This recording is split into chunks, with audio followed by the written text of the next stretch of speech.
Vamos a hablar de fracturas de acetábulo. Le Tournet describió la anatomía del acetábulo conformada por dos columnas principalmente. Estas columnas también tienen estructuras que van formadas. Principalmente este acetábulo se forma de cuatro estructuras principales, las cuales serían la columna, más claramente se vería acá, la columna anterior y la columna posterior. La columna anterior abarca desde lo que sería la espina ilíaca anterosuperior, anteroinferior, hasta la parte inferior del pubis. Aquí nos la marca como una parte gris, sería toda la columna anterior, y la columna posterior sería la parte como rosita, que está acá marcada, que va desde la esquina ilíaca posterior-inferior hasta el isquion y la tuberosidad isquiática. Aquí, en pues lo que sería ya el acetábulo, lo vamos a dividir también en paredes. En la pared, en la columna, no hay que confundir. Una cosa son, aunque sean parte de las estructuras, una cosa es la pared y otra cosa es la columna. La columna como tal, pues es esa Y invertida que describe el Tournet, que encaja en donde en donde se unen las columnas, forma un ángulo con una cuña, que es donde se insertaría, donde sería el acetábulo y se insertaría la cabeza del fémur. Entonces, las cuatro estructuras que les mencionaba, principalmente pues ya tenemos que es la columna anterior, la columna posterior, y en la columna anterior también se encuentra la pared anterior, y en la columna posterior se encuentra la pared posterior, que aquí sería la pared posterior, que estaría incluida dentro de la columna posterior, y en esta parte sería la pared anterior, que está incluida pues en la columna anterior. ¿Por qué es importante identificar estos fragmentos o estas estructuras? Porque pues esto nos va, dependiendo de dónde es la fractura, nos va a decir bueno, cómo es la fractura y cómo fue el mecanismo de trauma, nos va a decir cuál es la porción del acetábulo que está ¿Es? ¿Ya es la fragmentada. clase? Sí. ¿De qué es? De fractura de acetábulo. Ah, ok. Pues no estaré mal, ¿no? ¿Mande? Ya, perdón. ¿Quién preguntó? Es que no vi. No, perdón, el doctor Ugalde me estaba preguntando algo y no había desactivado el audio. Ya. Vale. Por favor, continúa. Sí. Bueno, tenemos que, bueno, ya tomando en cuenta la importancia de diferir estas estructuras o saberlas identificar, es como les decía, porque dependiendo del mecanismo traumático y de en qué posición se encontraba la cadera al momento del trauma, es lo que se va a fracturar. Ahorita vamos a hablar un poquito más de esto en la epidemiología y en el mecanismo de trauma. Bueno, es lo que les comentaba. Aquí ya sería la parte, visto desde la parte posterior de esta imagen, este esquema del acetábulo. Entonces, vamos a hablar que estas lesiones de fracturas de acetábulo, pues se dan principalmente en pacientes jóvenes. Se habla que aproximadamente un pico de edad es de los 15 a los 40 años.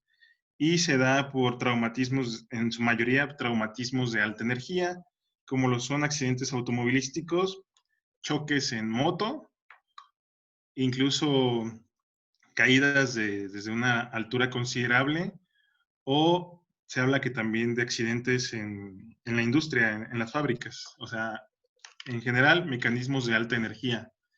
Al ser mecanismos de alta energía, seguramente van a estar asociadas a otras lesiones, no solamente a nivel de la extremidad o de la pelvis, sino de otras lejanas a estos. Entonces, principalmente, pues el mayor número de lesiones que se van a ver afectadas en incidencia, pues son lesiones de la misma extremidad. En este caso, habla que siempre, por lo regular, o en su mayoría, va a haber una lesión de la patela, porque pues el traumatismo principalmente de fractura es un traumatismo indirecto. Ahorita vamos a ver cómo es el traumatismo, pero se habla que va a ser pues un golpe indirecto, o sea, no va a ser un golpe directo al acetábulo. El acetábulo difícilmente se va a fracturar por un golpe directo al acetábulo. Sería en su mayoría por traumatismos indirectos, como les comentaba, accidentes automovilísticos, en los cuales hay dos formas en las que se puede lesionar. Así en grandes rasgos. Uno es con la rodilla, con la pierna en flexión, con un golpe sobre la rodilla, y dependiendo si la cadera está en abducción, aducción, o en qué posición está adoptando la cadera, es hacia dónde se va a dirigir el traumatismo que va a golpear la cabeza del fémur o el trocánter mayor contra el acetábulo, causando la fractura. Bueno, comentábamos que por eso principalmente, como va a ser indirecto, el golpe va a ser sobre la pierna, sobre la extremidad del lado que se afectó el acetábulo, pues va a haber una lesión ipsilateral. Al ser un mecanismo de alta energía, entonces ahorita vamos a ver que el paciente se tiene que evaluar con un protocolo ATLS. Bueno, también tenemos que puede haber lesiones de la cabeza, ya vimos que son accidentes de tráfico, ya sea automovilísticos o de moto. Lesiones torácicas que pueden comprometer la vida del paciente, parálisis de los nervios, el nervio que se ve principalmente afectado, tanto en el tema que vamos a ver ratito, que es luxación traumática, como en esta fractura de acetábulo, el nervio más afectado va a ser el nervio ciático, la porción peronea, es donde es la que se va a ver más afectada, tanto en el momento del accidente como al momento de en el caso de las luxaciones, de tratar de reducirlas, o al momento de la cirugía también se puede haber afectado. Se habla que posterior a este accidente, a este mecanismo de trauma, se puede tener hasta un 40%, 38-40% de lesión de este nervio. Al final de cuentas, en el 50% de los casos se va a resolver solo o con las maniobras de reducción, pero el otro 50% pues sí que puede quedar con lesiones. Ahorita más adelante vamos a mencionar qué se hace o qué se debe hacer. Entonces siguen las lesiones abdominales que también pueden comprometer la vida del paciente. Al ser traumatismos de alta energía, pues estas fracturas se ven acompañadas pues de también lesiones en partes blandas, aparte de fracturas pues, de otros huesos y como ya vimos, incluso de vísceras. Al haber lesiones de partes blandas, pueden ser una fractura expuesta. Esto hace que la morbimortalidad aumente hasta un 50% en un paciente que tenga una fractura acetabular con una fractura expuesta, pues. Y en personas sin exposición, hasta un 10% de morbimortalidad. Bueno, lesiones genitourinarias, las cuales pues se tienen que explorar también, ahorita vemos más adelante, y de la columna vertebral, pues ya vimos que son mecanismos de alta energía y que debemos ver al paciente no solo como una fractura de una extremidad, sino como un todo. Bueno, como les comentaba, esto ya lo comenté hace ratito, y viene determinado el mecanismo, bueno, lo inicial ya lo comenté, el mecanismo, y la fractura o el trazo de fractura va determinado por el vector de la fuerza y la posición de la cadera en el momento del impacto. Entonces, tenemos que, según la posición de la cadera, en el momento del impacto, va a ser la lesión que esperamos encontrar. Se habla que en su mayoría, la mayoría de las fracturas de acetábulo o de la pared, o de las paredes, va a ser de la columna posterior y de la pared posterior. ¿Por qué? Porque el paciente va a presentar, va a ir sentado, un ejemplo, o con la rodilla en flexión, y por lo regular va a tener una rotación interna de la cadera, lo que esto lleva a que el trauma sea en la columna posterior. Entonces, aquí en este esquema donde tenemos el huesito que tiene las flechitas, esta parte que está superior sería la pared anterior y esta parte, este piquito que está abajo, sería la pared posterior. Esta parte que estoy señalando, donde se unen las dos flechitas negras, sería la pared del acetábulo. el techo del acetábulo, pues, perdón. Y pues aquí nos habla de la dirección en la que entra la fuerza que ejerce la cabeza del fémur sobre el acetábulo. Entonces, la mayoría de las fracturas van a ser en esta parte, en lo que sería la columna posterior o la pared posterior. También, pues depende, si la rotación es externa, pues la fractura se va a presentar en la pared anterior. Difícilmente, pues, viajamos con, bueno, sí se puede, ¿no? Pero sería, esquematizándolo, sería una persona, para que sea una fractura anterior, sería una persona que va prácticamente con la pierna, pues, abierta, mientras va sentado. Por lo regular, pues, caemos, por la forma en que nos sentamos o por la forma en protegernos, pues, tenemos las piernas en rotación interna, la cadera, con las rodillas flexionadas. Por eso es que principalmente se da en la pared posterior y en la columna posterior. Bueno, dado que ya vimos que es un mecanismo de alta energía, pues debemos evaluar al paciente como un todo, porque pues no nos sirve de nada pues, si el paciente se muere por alguna otra lesión que comprometa su vida en el instante que pase el accidente. Entonces tiene que ser un protocolo ATLS, en donde tengamos aseguremos que la vía aérea esté permeable, donde tenga buena ventilación, circulación y pues ya posteriormente continuaremos con las demás lesiones que pues también pueden comprometer la vida del paciente, pero no en el momento. Entonces, hay que valorar la fractura, que se rompa algún ligamento, sobre todo de la rodilla, que haya parálisis del nervio ciático. La parálisis del nervio ciático se puede presentar en el momento de la fractura por el mismo mecanismo de trama, o puede ser posterior a que pueda ir acompañada de una luxación y que al momento de reducir la luxación, pues nosotros causemos por una iatrogenia la lesión del nervio ciático o incluso durante la cirugía. Hay un alto riesgo también que durante los abordajes, como comentamos ya, el nervio ciático está posterior al acetábulo. Entonces, pues al hacer un abordaje posterior, porque principalmente van a ser las fracturas que más se van a presentar, pues ahí tenemos peligro de darle darle un llegue al nervio ciático y lesionarlo. Bueno, hay que inspeccionar la piel, los tejidos blandos en busca de lesiones de fracturas abiertas. Entonces vamos a tener que hacer, en el caso de hombres, pues un tacto rectal para descartar que haya alguna fractura que comunique y que sea expuesta y que pueda complicar todavía más al paciente. En mujeres, tacto rectal y vaginal, también buscando que haya lesiones que expongan a que se contamine la herida, la fractura, perdón. Y los pliegues glúteos, ver también si no se ha perdido la congruencia articular de la articulación coxofemoral. ¿Por qué es importante esto? Porque pues si hay una luxación de cadera, hay que tratar de reducirla inmediatamente. ¿Por qué? Porque pues ya sabemos que las luxaciones son una urgencia en ortopedia.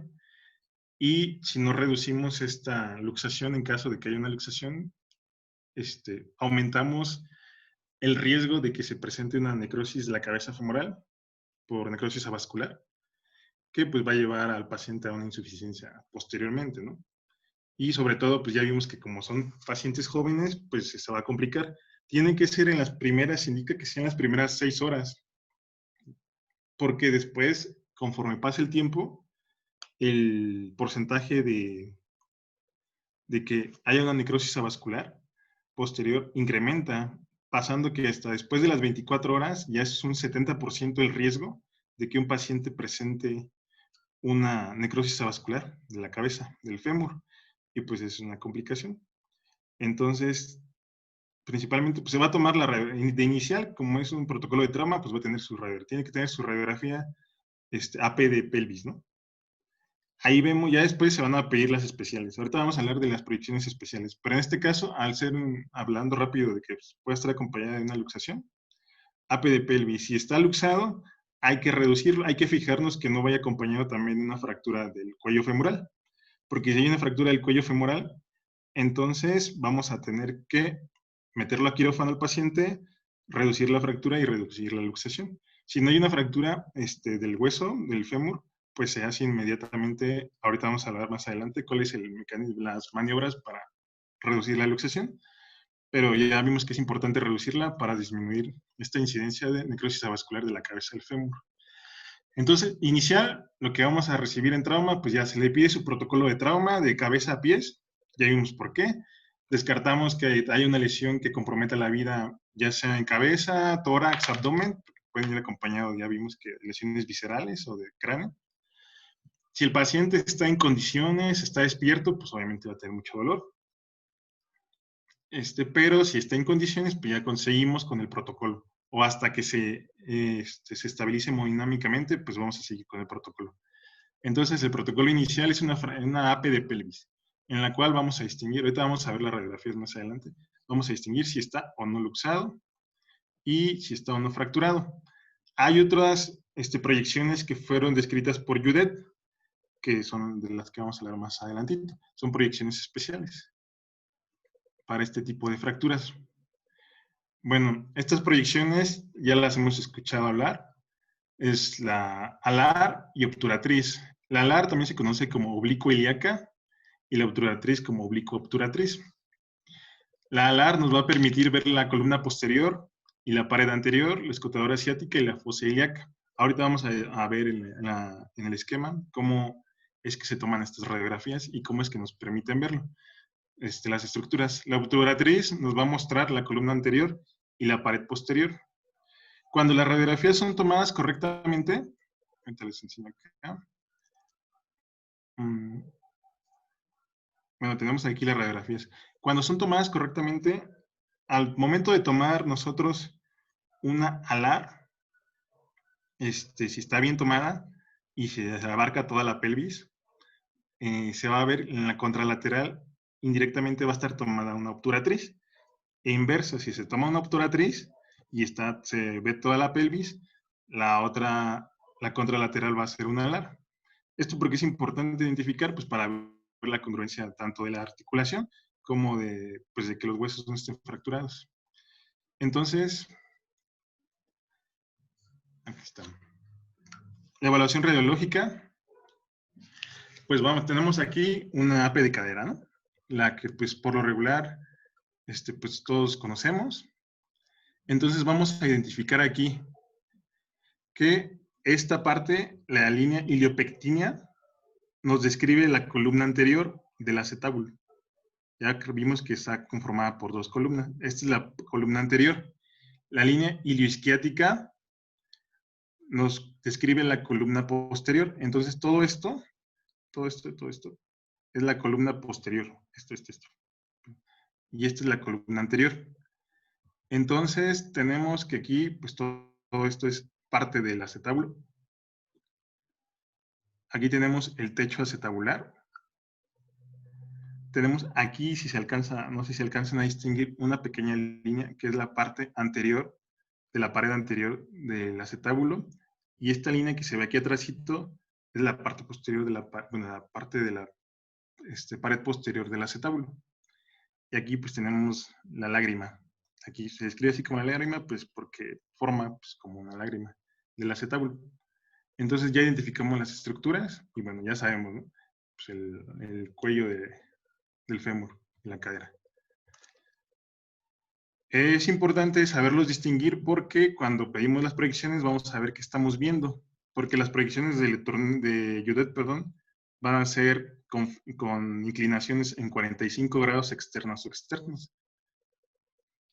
Entonces, aquí tenemos en medio, tenemos como si estuviéramos viendo la proyección de la pelvis, de la hemipelvis, pues, de AP. Entonces, lo que está hacia afuera, en verdecito, sería la columna posterior y lo que está en azul sería la columna anterior. Tenemos que tomar en cuenta que sería una hemipelvis, pues, sería la parte media. Y aquí nos está formando pues la Y invertida. Entonces, cuando tomamos la alar o oblicua ilíaca, vamos a tener que nos va a presentar principalmente la columna anterior, es lo que nos va a permitir ver. Y la obturatriz nos va a permitir ver principalmente la columna posterior y la pared anterior. Para que quede más claro, aquí tenemos la oblicua ilíaca, o también conocida como alar. En esta, el giro va a ser un giro externo, perdón, hacia el lado lesionado. Queremos ver aquí el lado lesionado, o sea, para que me entiendan, el acetábulo fracturado va a ir pegado a la mesa de rayos X. Y el lado sano va a levantarse hasta formar un ángulo de 45 grados. Entonces, esto nos va a permitir una visión de la columna posterior y de la pared anterior. Entonces, aquí estamos viendo la pared, perdón, la columna posterior y la pared anterior en la radiografía. Ahora tenemos la oblicua u obturatriz. Oblicua obturatriz, perdón. Entonces, aquí lo que se va ahora a levantar es el lado afectado, que nos va a permitir ver la columna anterior y la pared posterior.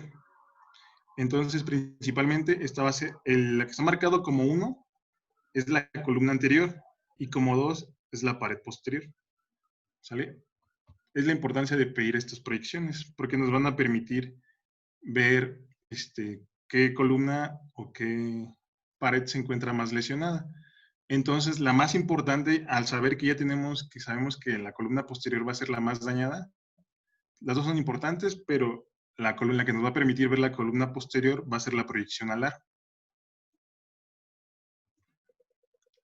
¿Sale? Entonces, aquí tenemos que la columna posterior se va a ver en la alar y la columna anterior se va a ver en la obturatriz. ¿Sale? La obturatriz es la derecha y la alar es la izquierda. Y para que nos quede claro, entonces, donde se vea con más claridad la columna anterior, también se va a ver con más claridad la pared posterior.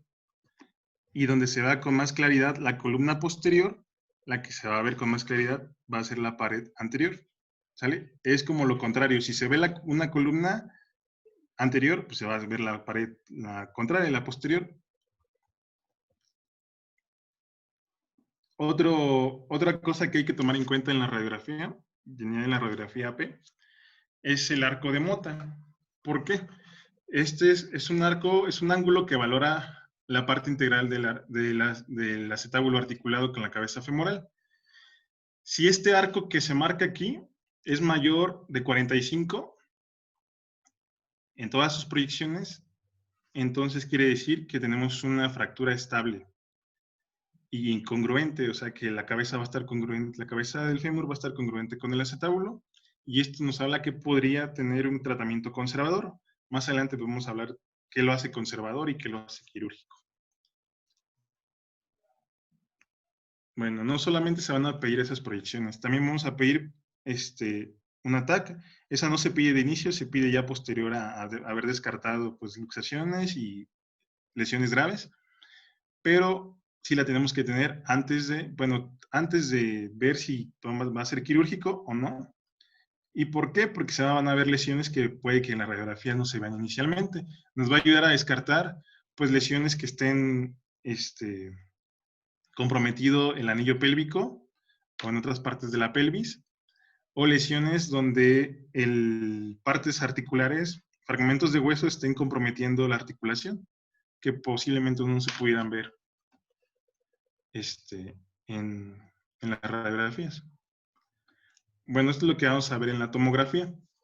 Aquí en la línea A tenemos la pared anterior, la pared posterior, la columna anterior, la columna posterior y la cabeza del fémur. En la imagen B tenemos una fractura transversa. Ahorita vamos a ver cómo las clasifica Leternet y Judet. Aquí tenemos en la C una fractura de las dos columnas y de la pared posterior. Y tenemos que también pedir una proyección 3D. En la proyección 3D, pues vamos a identificar más que pueda haber fragmentos intraarticulares que no habíamos visto y que harán que sea incongruente la articulación, que si no son resueltos, pues el paciente va a desarrollar artrosis, va a desarrollar osificaciones heterotópicas y pues lo va a llevar a una pronta insuficiencia de la articulación. Entonces aquí tenemos la columna anterior en azul y la columna posterior en moradito. ¿Sale? Y aquí tenemos en la E, en la imagen E, una fractura de 3D en TAC, con fractura de las dos columnas, tanto anterior como posterior. En la imagen F tenemos una fractura del acetábulo acompañada de fragmentos intraarticulares, aquí estos que estoy señalando, estos blanquitos que estoy señalando, acompañado también de aire, esa bolita negra que está señalada es aire, que probablemente nos hable que esté expuesta la fractura, y también acompañada de una luxación posterior del acetábulo, digo, de la cabeza del fémur. Ahora sí, hay varias clasificaciones radiográficas, las principales, pues es la que escribió Le Tournet de Judet, las divide en 5 fracturas principales y 5 compuestas. No quiere decir que en las principales, pues nos habla de qué estructura está lesionada, pero pues al ser mecanismos de alta energía, puede que también estén combinadas las estructuras, que haya no nada más una estructura lesionada, sino que sean varias. Y también hay una clasificación AO que vamos a hablar más adelante. Entonces, tenemos que Le Tournet de Judet las divide en 5 fracturas principales o simples, que la divide en fractura de la columna anterior, toda esta parte es la columna anterior, la que estoy señalando, fractura de la pared anterior, que nada más sería un fragmento más pequeño, una fractura de la columna posterior, aquí está señalada, y sería todo este fragmento que está fracturado, una fractura de la pared posterior o una fractura transversa, que no afecta totalmente las columnas, ni tampoco las paredes, pero es transversa, y esta se puede ver acompañada y complicar más si está acompañada de otras estructuras. Bueno, y ahora tenemos las asociadas. La tipo en T es una fractura transversa que también, pues, forma una línea perpendicular en medio del trazo, formando, pues, como lo describe, una fractura en T. Tenemos acá una fractura transversa acompañada de una fractura de pared posterior, una fractura de la pared posterior con una fractura de la columna posterior. Tenemos una fractura de la columna posterior y hemitransversa. Y tenemos fractura de las dos columnas. Al estar fracturadas las dos columnas, pues es mayor el grado de complicación que pueda tener el paciente para consolidar esa fractura y también mayor el grado de complicación del tratamiento quirúrgico. AO la clasifica con el número 62 y igual las clasifican A, B y C. Como sabemos, pues entre más avance A, B o C, pues está comprometido, hay más compromiso articular y más fragmentación. Entonces la tipo A tenemos que sería 62A, 1, hay un compromiso de la pared posterior, 62A2, un compromiso de la columna posterior, y 62A3 puede ser de los dos. ¿Sale? Pero solamente está afectada una de las dos columnas. No va a estar afectada. Aquí, pues sería de las fracturas más simples. La tipo B ya es una fractura articular parcial con un componente transversal. Puede ser que la fractura sea transversa pura o en T. Ya vimos que pues, forma una T el trazo y que esté comprometido ya sea una columna anterior o posterior. Y tenemos la tipo C, que comprometen totalmente la articulación, son las más complejas, al haber más fragmentos y al estar comprometido las dos columnas. Y la C1 va desde la columna anterior y se extiende hasta la cresta ilíaca. La C2 desde la columna anterior se extiende al borde anterior del ilíaco. Y la C3 con extensión a la articulación sacroiliaca. Es de las más complejas. Porque es importante saber las clasificaciones, porque de esto pues, va a depender el tratamiento que se le va a dar al paciente, el tratamiento quirúrgico, el abordaje que se le va a dar también. Hay abordajes que son más complicados, dependiendo del trazo de fractura. Entonces, A1 va a haber compromiso con un fragmento de la pared posterior, un pequeño fragmento, una fractura con fragmentos múltiples de la pared posterior, la B, y la C, una fractura impactada de la pared posterior. ¿Sale? A2, tenemos que dar una fractura del isquio en la A2.1. En la A2.2 va a haber una fractura a través del anillo obturador. Y en la fractura A2.3 va a haber una fractura asociada a la pared posterior. ¿Sale? Aquí va a estar comprometido principalmente enlazados a la columna posterior. Ya vimos que las fracturas tipo A solamente comprometen una columna, ya sea la anterior o la posterior. La A3 compromete la columna o pared anterior, ya sea una u otra. Y la fractura A3.1 va a comprometer la pared anterior. La A3.2, la columna anterior, que sería esto. Y la A3, la A3 va a tener una fractura de la columna anterior baja. Bueno, las B, como ya comentamos, son transversas. ¿Aquí de qué va a depender? De la altura, a la altura a la que se encuentre la fractura transversa. Va a ser abajo del techo del acetábulo, la A1, la B1, perdón. B1.1. B1.2 va a ser justo sobre la línea donde se forma la pared del acetábulo, pero no va a comprometer el techo del acetábulo. Y la B1.3 va a comprometer el techo del acetábulo. Entre más avanza, pues más complicada va a ser la fractura y los fragmentos. Las fracturas B2, B2.1 van a ser infratectales, B2.2 yuxtacorticales y B2.3 transtectales. Es como la que vimos anteriormente, pero aparte se le va a asociar la T que va a formar el trazo de fractura.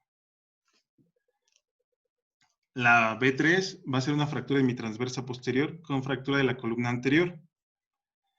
Entonces, va a haber más estructuras comprometidas.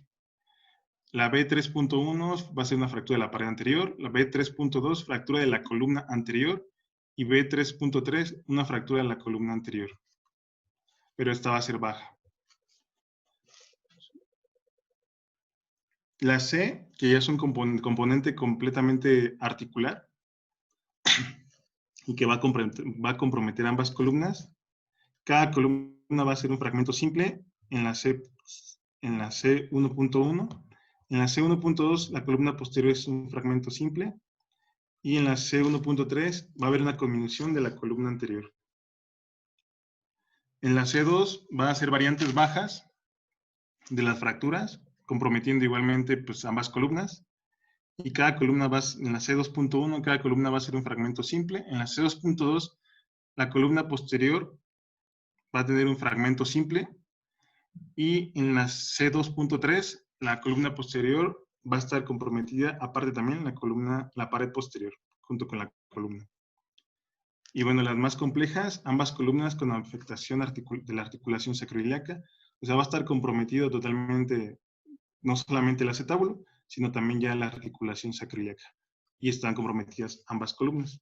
Es la más complicada porque pues, la fractura se va a extender hasta la articulación sacroiliaca. Bueno, ahora sí viene el tratamiento. ¿De qué va a depender el tratamiento, que sea quirúrgico o no quirúrgico? Del grado de desplazamiento y de los ángulos que se van a formar. Dice que los trazos de fracturas no deben de tener un desplazamiento mayor a 2 milímetros y que el ángulo que se formó hace ratito que estábamos hablando del ángulo de Mota debe ser 45 o mayor. Si este ángulo se pierde la congruencia articular y por lo tanto no va a haber una estabilidad articular y van a haber movimientos de los fragmentos y tiene que ser quirúrgica. También es igual si los 2 milímetros son mayores. Las fracturas de la pared posterior del acetábulo se pueden tratar sin cirugía si no hay impactación marginal. Aquí es importante no confundir pared con columna, ¿sale? La pared va a ser un pedacito, que si es muy pequeño el pedacito y no está impactado y no compromete la articulación, pues no va a haber tanto problema. Pero tenemos que diferenciar qué es pared y qué es columna, ¿sale? Las paredes pueden ser fragmentos pequeños, pero las columnas es pues, todo el componente. Bueno, el tratamiento quirúrgico va a estar indicado en fracturas inestables, en las que el desplazamiento articular sea mayor a 2 milímetros, que haya impactación en el acetábulo de fragmentos articulares. ¿Por qué? Porque pues, esos fragmentos no van a permitir tanto ni una buena congruencia articular como una buena consolidación. Y al no permitir una buena congruencia articular, pues se va a formar hueso heterotópico y va a formar una osteoartritis temprana en el paciente. Hay que tomar en cuenta también, pues si el paciente está en condiciones, va a depender de la edad del paciente, el tratamiento va a depender de la edad del paciente, del tipo de fractura que se presentó, de la habilidad del cirujano. Se habla que si el cirujano no es un cirujano experimentado, que hay que saber, pues, delegar este tipo de cirugías, ya que el cirujano que vaya a operar esto tiene que ser un cirujano experimentado. Y de las condiciones hemodinámicas del paciente, pues si es un paciente que va a morir o que la cirugía pues va a comprometer su vida, pues hay que valorar si se va a operar o no. O en los pacientes ancianos donde ya había un previo desgaste muy avanzado de la cadera, pues pensar incluso en una artroplastía total para pues, suplir el componente acetabular y el componente femoral. Entonces, se habla de 3 principales accesos para la técnica quirúrgica. Para esto vamos a tener que preparar al paciente. El paciente tiene que haber estado con tromboprofilaxis, porque pues estas fracturas, la inmovilidad, el compromiso de los vasos, si se lesionaron durante el traumatismo, la inmovilidad y la fractura como tal, pueden comprometer que el paciente tenga una trombosis, ya sea venosa profunda o incluso una trombosis pulmonar, la cual puede ser mortal. Entonces vamos a preparar al paciente. Se habla que tiene que ser la cirugía antes de los 15 días. ¿Por qué? Para que los fragmentos todavía puedan ser movibles. Después de los 15 días ya la fractura va a empezar a consolidar y va a ser más difícil pues, reducir los fragmentos. Entonces, tiene que ser antes de los 15 días, el paciente tiene que estar estable, el cirujano debe conocer las técnicas y estar familiarizado con ellas, y tenemos que preparar nuestro material, que pues, va a ser una mesa de tracción o de Judet, la cual tiene que ser radiotransparente. Se tienen que tener separadores romos, tratar de evitar los separadores automáticos para evitar las lesiones de los nervios, y puedes tener principalmente, Sala, que se debe utilizar las placas de 3.5 y tornillos igual de 3.5. Incluso si cuando hay fracturas de la pared, del techo acetabular, se habla que se va a necesitar también, o haya fragmentos desplazados, tornillos de compresión.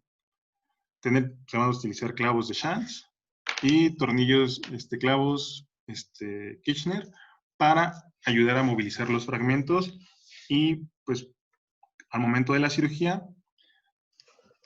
hacer una reducción indirecta al momento de traccionar la cabeza del fémur y también la espina ilíaca.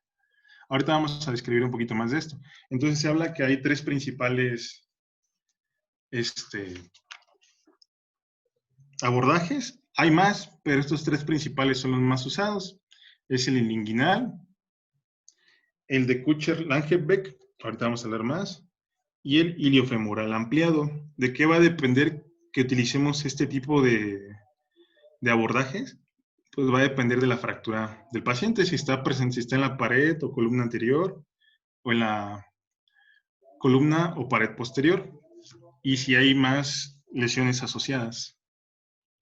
Como ya lo comentamos, puede ser una fractura del cuello femoral o incluso fracturas de la pelvis o acompañadas de luxaciones. Entonces, vamos a hablar del acceso ilinguinal. Aquí vamos a tener una exposición completa de la columna anterior y de la sínfisis. Tenemos aquí en el esquema que está donde están los huesos, la pelvis, la línea en rojo nos describe de dónde a dónde va a ir el abordaje. Va a ir desde la parte media de la espina ilíaca superior hasta el borde anterior de la sínfisis del pubis, de la ilinguinal. Entonces aquí vamos a tener que se van a exponer la columna anterior y la sínfisis del pubis, y va a ser en fracturas que tengan un desplazamiento anterior. Aquí tenemos que identificar los nervios. El principal que se tiene que identificar, pues son los que podemos darle, al momento del abordaje podemos lesionar. Tenemos el nervio femorocutáneo, aquí marcado posteriormente como el número 4, el nervio linguinal como el número 2, el nervio hipogástrico como el número 1. ¿Por qué nos habla de estos nervios? Porque en el abordaje son los nervios que se pueden lesionar principalmente. Este tipo de abordaje no va a ser el más común porque es para fracturas principalmente de pared anterior y de columna anterior. Entonces ya vimos que pues, no es la fractura más común. Las más comunes son las posteriores. Se habla que se tienen que proteger los paquetes neurovasculares y los nervios. Aquí se describe que tienen que ser con drenajes de Penrose, que se deben de proteger las estructuras. Y aquí tenemos el nervio femerocutáneo, pues protegido, enrolladito, junto con el músculo por un Penrose. Y los vasos femorales igual protegidos con su Penrose.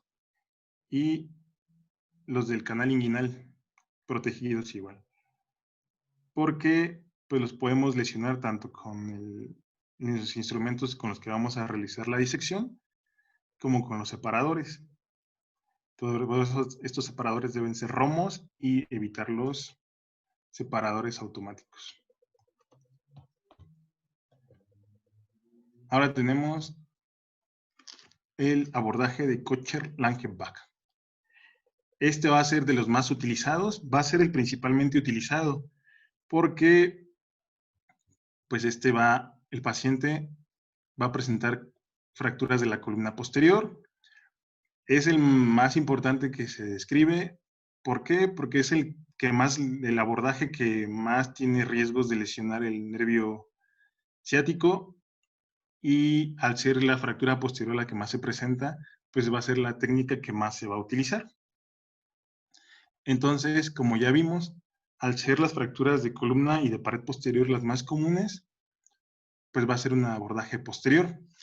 Aquí el paciente tiene que estar en decúbito lateral. Obviamente, la parte afectada, pues, de frente al cirujano. En decúbito lateral se va a colocar al paciente. Se busca que la cadera, articulación, esté en extensión, pero la rodilla esté en flexión. ¿Esto para qué? Para disminuir la tensión del nervio ciático y pues disminuir también el riesgo de que se pueda lesionar. Entonces, paciente en decúbito lateral, con cadera en extensión y con rodilla en flexión. ¿Sale? Hay que tener cuidado con el nervio ciático porque se lesiona, ya mencionamos, hasta en un 40%, 38-40%. Se habla desde el 12% hasta el 38-40% de lesión. Tanto como por el traumatismo como por el momento en que se va a abordar quirúrgicamente. Entonces, en este abordaje nos permite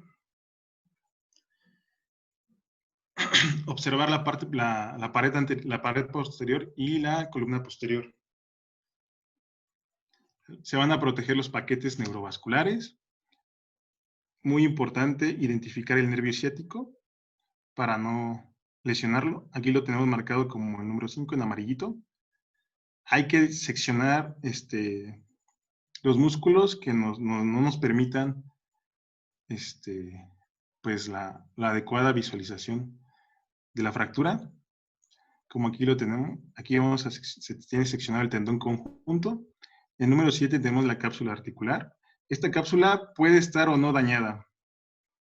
Si está dañada, pues hay que limpiar los fragmentos que puedan estar comprometidos, retirarlos, y si no está dañada, pues la vamos a tener que cortar y posteriormente, pues nuevamente reparar.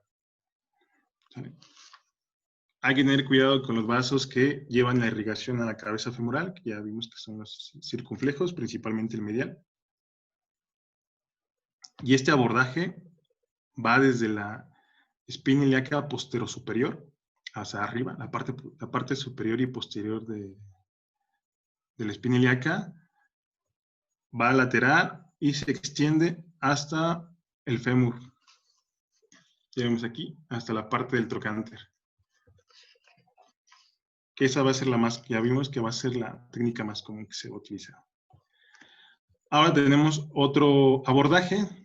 Este abordaje es el iliofemoral ampliado. Es de los que más riesgo tienen, tanto de sangrado como de lesión a los nervios, pero se va a utilizar cuando se comprometen varias columnas. Puede estar comprometida la columna posterior y la anterior, por eso es que es ampliado. Entonces, el abordaje se describe como una J invertida. Aquí lo vemos en rojito marcado, que va desde la espina ilíaca posterosuperior, rodea todo lo que sería la cresta ilíaca, pasa por la espina ilíaca anterosuperior, rodeando toda la espina ilíaca, y se va anterior a la parte del muslo, sobre el fémur, pues, se extiende hasta el fémur. Y ya como al hacer un abordaje tan grande, pues el riesgo de sangrados, el riesgo de complicaciones, pues va a ser mayor. Pero este abordaje nos va a permitir una mayor visualización de las dos columnas, cuando las dos columnas puedan estar comprometidas, como lo sabemos que pueden ser en la clasificación A o en tipo C, o en las compuestas, donde vimos que en el torneo de Judet las describen como que las dos columnas están comprometidas. Entonces, pues tenemos una amplia visión, tanto de la columna posterior como de la anterior. Igualmente se va a tener cuidado de no lesionar el nervio ciático y de no lesionar el paquete neurovascular de los músculos.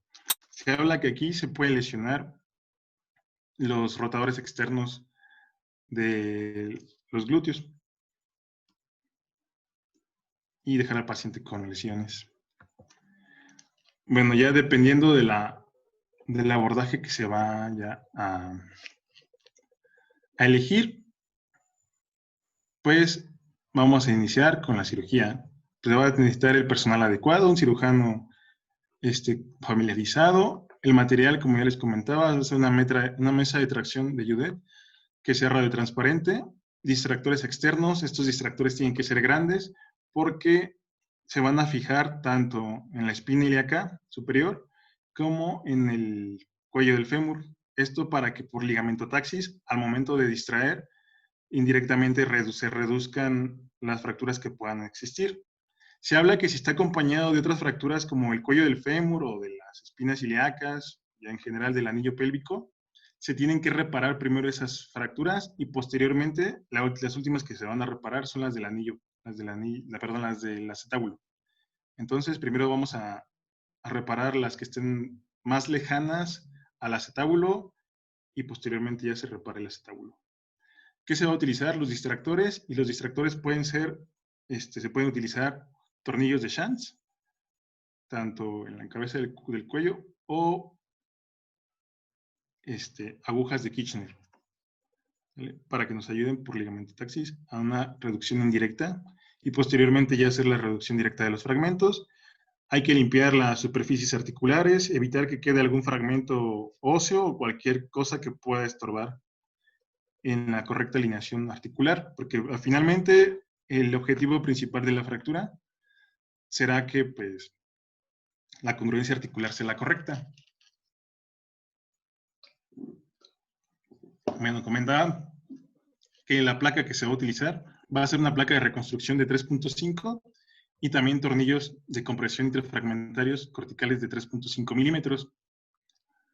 Estos tornillos, cuando hay fragmentos pequeños, nos van a ayudar a reducir la fractura. Aquí, por ejemplo, en la imagen que tiene la letra A, donde se ve el techo del acetábulo, el tornillo está comprimiendo y está uniendo las dos paredes, la posterior y la anterior, cuando hay una fractura del techo acetabular. Y la que se va a utilizar van a ser placas de reconstrucción, las cuales van a tener que ser premoldeadas, dependiendo la columna que esté afectada.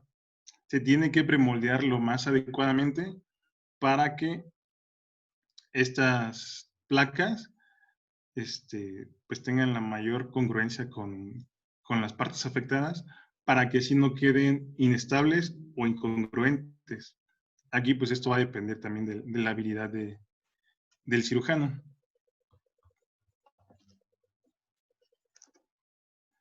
Bueno, los cuidados posoperatorios, en las primeras 48 horas hay que tener vigilado al paciente, prevenir, ya hablamos ayer un poco de la osificación heterotópica. ¿Cómo se va a prevenir esto? Pues con indometacina, con 75 miligramos, dividido en 3 dosis de 25 miligramos, vía oral. Se va a dar una tromboprofilaxis con heparina de bajo peso molecular para prevenir una tromboembolia. Se habla que no está demostrado que la profilaxis antitrombótica reduzca el riesgo de una tromboembolia pulmonar, pero sí de una trombosis venosa profunda. Y como pues de las principales causas de que se forme la tromboembolia pulmonar es una trombosis venosa profunda, pues sí hay que tener en cuenta que se deben de tener profilaxis con los pacientes antes y después de la cirugía. Y si el riesgo de tromboembolia pulmonar es muy alto, de trombosis venosa profunda, incluso considerar previo a la cirugía el uso de un filtro de vena cava. La movilidad del paciente va a depender de la calidad ósea, del grado de reducción y de estabilidad que se haya logrado. Entonces, se habla mucho de la importancia, pues, de que el cirujano va a tener, pues, una responsabilidad importante en que también o no esté fijada la fractura y la congruencia haya sido recuperada. Se van a dejar drenajes. Al ser abordajes tan grandes, se tienen que dejar drenajes en estas fracturas y se van a retirar hasta el tercer día, ¿sí? Para que drene, pues, ya sea el líquido o restos que hayan quedado hemáticos, para prevenir las infecciones. Si a la posterior de la cirugía, no es muy alto el riesgo de infección, se habla de 5 a 10%, pero pues se tiene que dejar con profilaxis antibiótica y con drenajes para disminuir el riesgo de infecciones. La descarga va a depender de qué. Pues ya vimos que de la reducción, de la estabilidad y de la congruencia articular y de la calidad ósea del paciente. Se habla que se tiene que empezar a mover al paciente lo más pronto posible, pero sin carga. Entonces se va a iniciar con una carga parcial, si está correctamente alineado y todo está correctamente reducido, durante 4 semanas, ayudándose el paciente con andaderas y con fisioterapia. Posteriormente, se van a tomar controles radiográficos para ver la consolidación de la fractura, y si todo está bien, se va a empezar a cargar más peso después de las 8 a 12 semanas. Ya hablamos del tromboembolismo, de lo que se debe hacer para evitar que se forme hueso heterotópico, como el uso de la indometacina en 75 miligramos día. Y incluso se pueden utilizar radioterapias en una sola dosis, la cual no está aconsejada en niños o en mujeres en edad fértil. Dentro de este tipo de cirugías, la que tiene más riesgo de formar osificación heterotópica es la técnica de Kocher y la iliofemoral ampliada. Y como ya vimos, pues son las dos más utilizadas, la de Kocher-Langenbeck y la iliofemoral ampliada. La de Kocher, pues, porque pues, es para las fracturas de columna y pared posterior, que son las más comunes. Entonces, pues son los abordajes que tienen mayor riesgo de formar hueso heterotópico, lo que va a llevar al paciente a una pronta artritis de la articulación. Otro riesgo es de la necrosis aséptica de la cabeza del fémur. Se da más frecuente si hay una luxación, y si esta luxación estuvo mucho tiempo, el paciente se tardó mucho tiempo para reducirse. Ya vimos que si se tarda más de 24 horas, pues es 70% que va a presentar una necrosis aséptica de la cabeza del fémur. ¿Sale? Entonces, eso tenemos que tenerlo en cuenta para que, aunque esté fracturado, se tiene que reducir. Ya posteriormente, pues ya se va a planificar la cirugía, pero tiene que estar reducida esa luxación en caso de que se presente, y en caso de que haya riesgo de que se luxe nuevamente o de que esté inestable la articulación, pues se va a dejar al paciente con una tracción para que esté lo más estable posible y no se vuelva a luxar. Y para que disminuya el riesgo de luxación, pues, si se reduce, disminuye el riesgo de la necrosis avascular. Las lesiones vasculonerviosas siempre se van a tener en cuenta antes de reducir la fractura o de la luxación y posterior al tratamiento. ¿Por qué? Porque nosotros podemos ocasionar iatrogénicamente una lesión del nervio ciático. Y si se lesiona en el momento de reducirla o en el momento de la cirugía, se tiene que pues liberar el nervio inmediatamente. Es una urgencia también. O sea que aunque ya si se redujo la luxación y la fractura no fue muy pequeña, no fue muy grande, perdón, pero le dimos al nervio ciático, se tiene que meter en ese momento al paciente a quirófano para liberar el nervio. Que vamos, 50% se van a recuperar, pero otro 50% no. Entonces a las 3 semanas tenemos que hacer estudios para evaluar la funcionalidad de los nervios. Hay que cuidar los tejidos blandos, que no haya lesiones, que no haya complicaciones como Morel-Lavalle. Y los separadores al momento de la cirugía deben ser aplicados con cuidado y, ya comentamos, evitar los automáticos y que tienen que ser romos para disminuir las lesiones neurovasculares.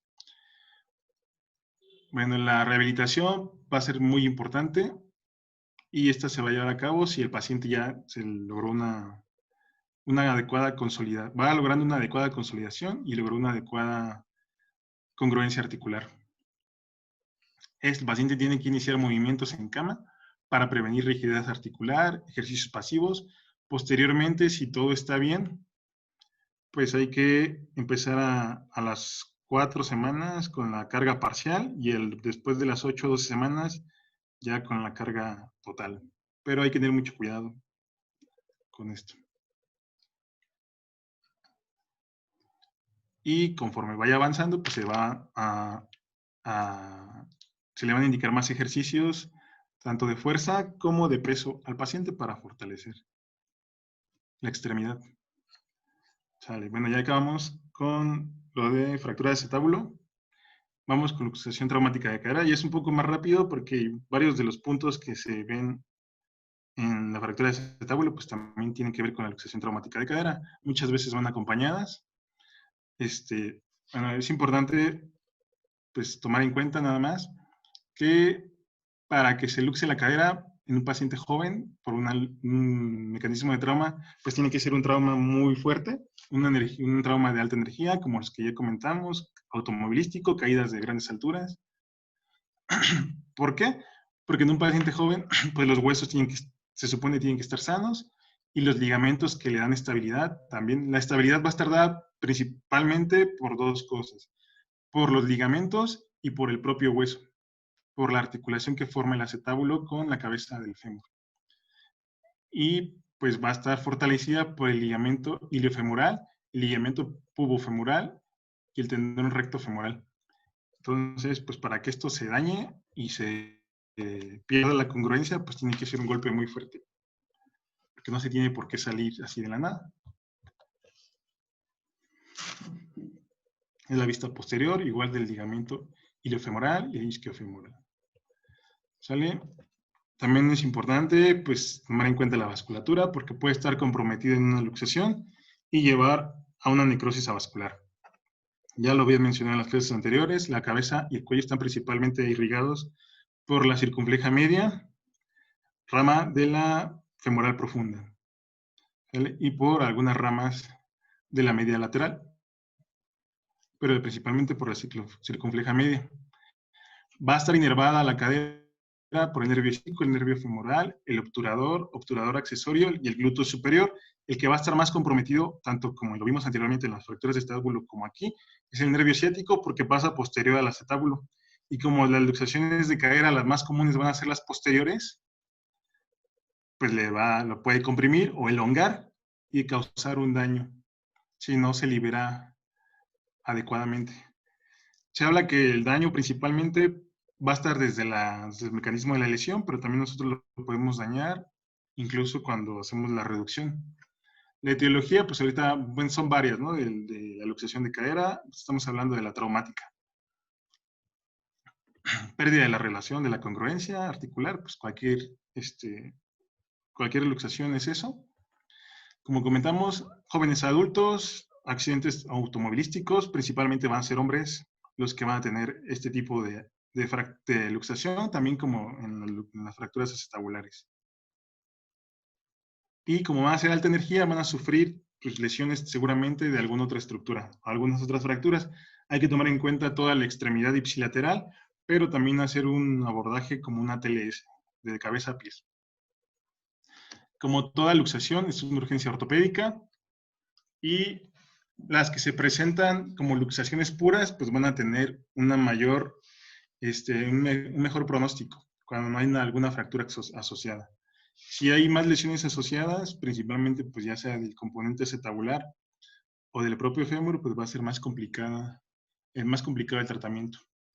La luxación anterior es rara, 80% de las luxaciones o más van a ser posteriores y en 15% van a ser anteriores y un 5% van a ser mediales. Entonces, principalmente pues, nos vamos a basar en las posteriores, que son las que más se van a presentar.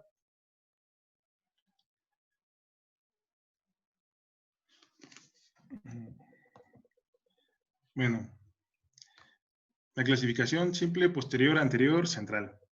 Ya vimos que más del 80% van a ser posteriores, anteriores un 15% y está un 5% la medial.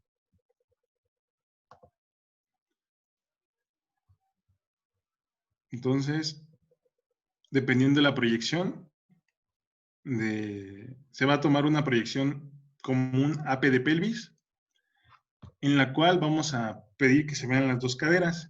Aquí pues es muy evidente, ¿no? Que está luxado, pero ahí, porque está hasta posterior y está elevado. Pero cuando no está elevada la cabeza, puede aparentar que esté dentro del acetábulo, pero ¿qué va a cambiar? Que se va a ver más, cuando sea posterior, se va a ver más chiquita la cabeza en comparación con la otra cadera que va a estar en su lugar.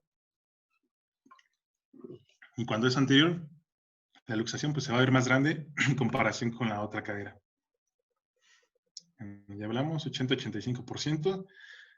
Al igual que las fracturas de acetábulo, van a ser principalmente por traumas de alta energía y van a ser en su mayoría traumas indirectos. Se habla de que el paciente va a ser una lesión de parachoques, donde el paciente pues, va a estar en el automóvil con la rodilla flexionada y si está en pequeña aducción y rotación interna, que por lo regular es como cuando vamos manejando sentados en el carro, pues se va a presentar una luxación posterior, como lo vemos en la imagen. La rodilla va a pegar con la parte del carro, del tablero, va a ser un mecanismo indirecto y va a empujar la cabeza y el trocánter contra el acetábulo. Si si la cadera está abducida y en rotación interna, es más probable que la luxación sea pura y no se acompañe de una fractura. Dependiendo en qué dirección esté la cabeza del fémur en relación con el acetábulo, pues van a ver si se va a acompañar de una fractura de acetábulo. Y si el paciente va con la pierna abierta, pues se va a presentar una luxación anterior, que es más rara. Ya lo vimos aquí. Descansa 15%, las anteriores. ¿Y esta cómo va a ser? Pues pacientes que van con las piernas en abducción y con rotación externa de la cadera. Va a ser una palanca, la rodilla indirecta contra la cadera y pues la va a luxar hacia adelante. Estas son más raras. También se pueden presentar por traumatismo directo, que es más complicado, que el golpe va a ser principalmente sobre el trocánter mayor y va a luxar la cadera hacia anterior. Va a ser más raro, pero también se pueden presentar. Bueno, la clasificación aquí, hay una clasificación de Thompson y Einstein, que va a depender si la luxación es pura o está acompañada de algún componente de fractura acetabular.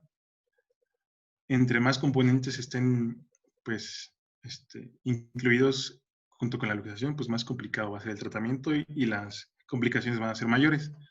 La tipo 1 son luxaciones puras o con mínima fractura de la ceja. Aquí dice la ceja acetabular, se refiere a la pared. Con una mínima fractura de la pared, no de la columna. ¿Sale? El tipo 2, luxación con fragmento de la pared posterior. Tipo 3, luxación y fractura con minuta de la pared posterior. Entonces ya va a haber más fragmentos que pueden incluso estar pues ahí estorbando en la articulación y que van a complicar más el tratamiento y la recuperación. Tipo 4, luxación y fractura del fondo del acetábulo. Aquí ya va a haber una luxación y va a haber una fractura acetabular. Ya comprometidas las columnas.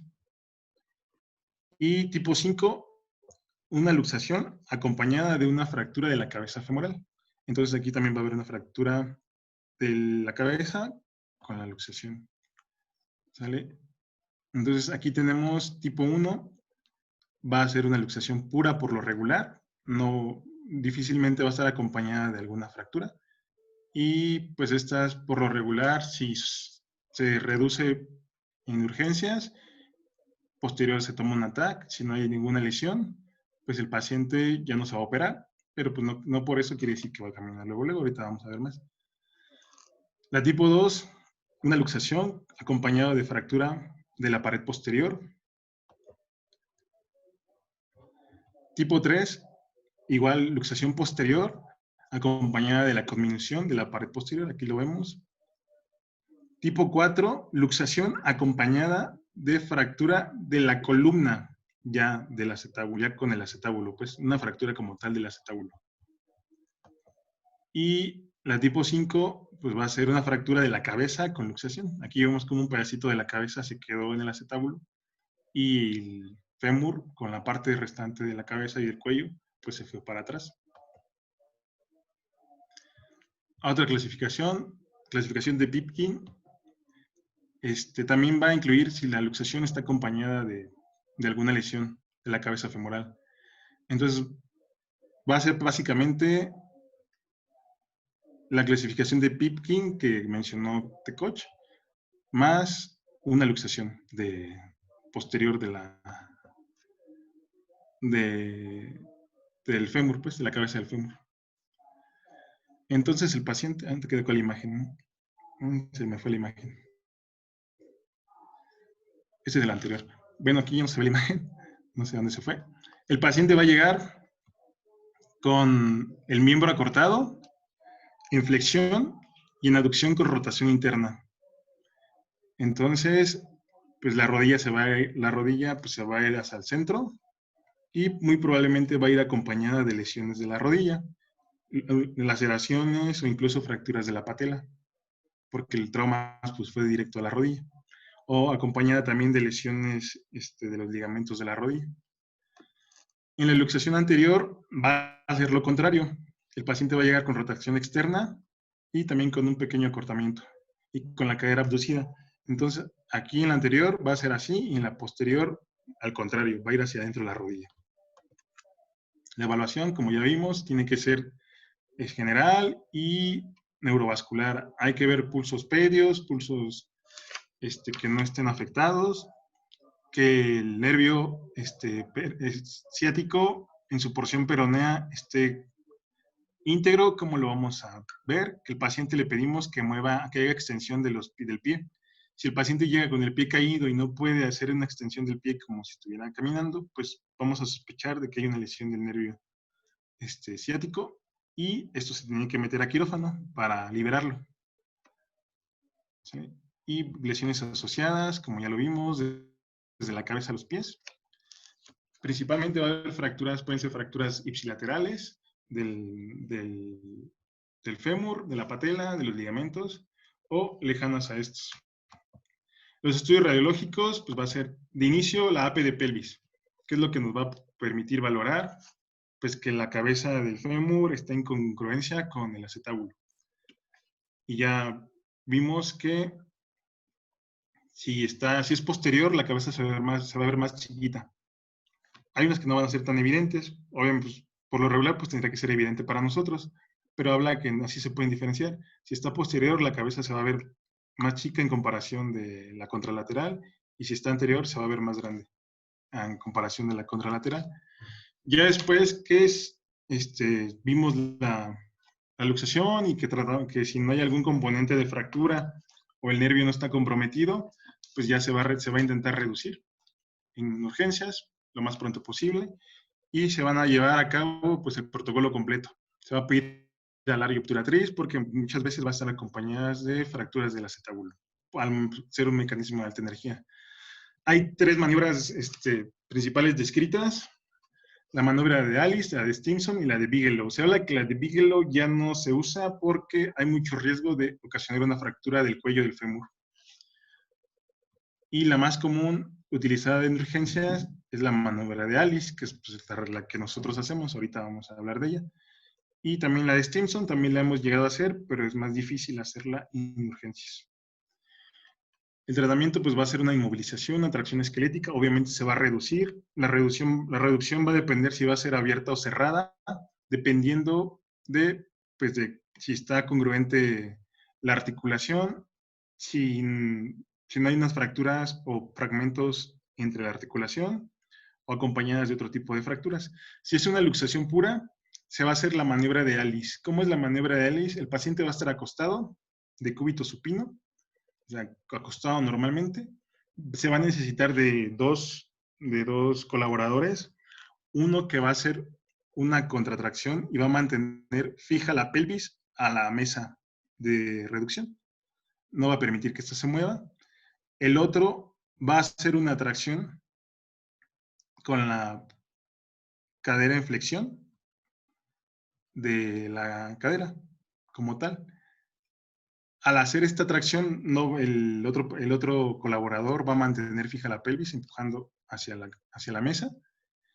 Y ya que el paciente, el colaborador principal, que va a ser el encargado de la reducción, cuando esté traccionando con la cadera y la rodilla en flexión, va a hacer un mecanismo ligero de rotación interna y externa para que la cabeza del fémur pues se integre al acetábulo.